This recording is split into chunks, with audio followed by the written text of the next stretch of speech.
मेहनत का फल। एक गांव में दो मित्र नुकुल और सोहन रहते थे। नुकुल बहुत धार्मिक था और भगवान को बहुत मानता था, जबकि सोहन बहुत मेहनती था। एक बार दोनों ने मिलकर 1 बीघा जमीन खरीदी, जिसमें वह बहुत फसल उगाकर अपना घर बनाना चाहते थे।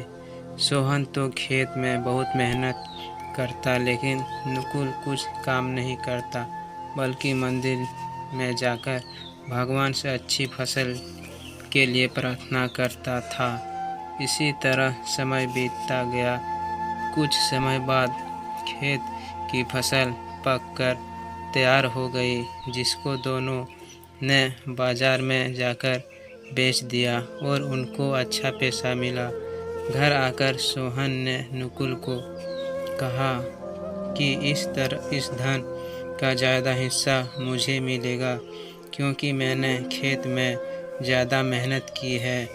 यह बात सुनकर नुकुल बोला, धन का तुमसे ज़्यादा हिस्सा मुझे मिलना चाहिए, क्योंकि मैंने भगवान से इसकी प्रार्थना की है, तभी हमको अच्छी फसल हुई। भगवान के बिना कुछ संभव नहीं है। जब वह दोनों इस बात को आपस में नहीं सुलझा सके तो धन के बंटवारे के लिए दोनों गांव के मुखिया के पास पहुँचे। मुखिया ने दोनों की सारी बात सुनकर उन दोनों को एक एक बोरा चावल का दिया, जिसमें कंकड़ मिले हुए थे।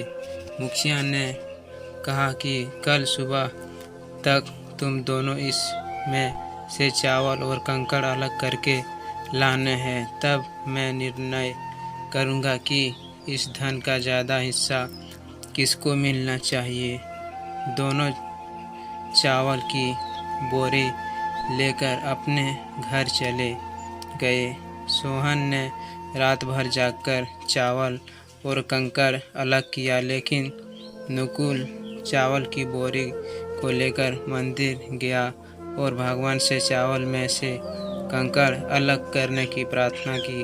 अगले दिन सुबह सोहन जितने चावल और कंकड़ अलग किए कर सका, उसको ले जाकर मुखिया के पास, जिसे देखकर मुखिया खुश हुआ।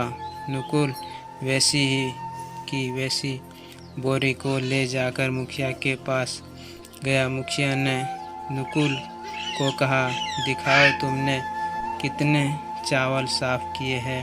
नुकुल ने कहा कि मुझे भगवान पर पूरा भरोसा है कि सारे चावल साफ हो गए होंगे।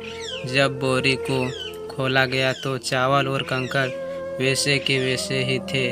जमींदार ने नुकुल को कहा कि भगवान भी तभी सहायता करते हैं जब तुम मेहनत करते हो। जमींदार ने धन का ज़्यादा हिस्सा सोहन को दिया। इसके बाद नुकुल भी सोहन की तरह खेत में मेहनत करने लगा और उसकी बार उनकी फसल पहले से भी अच्छी हुई।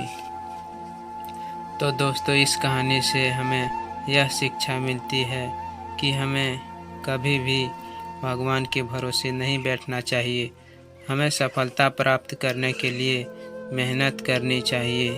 तो दोस्तों, आशा करता हूँ कि ये कहानी आप सबको अच्छा लगा हो तो लाइक शेयर कमेंट ज़रूर करें। धन्यवाद।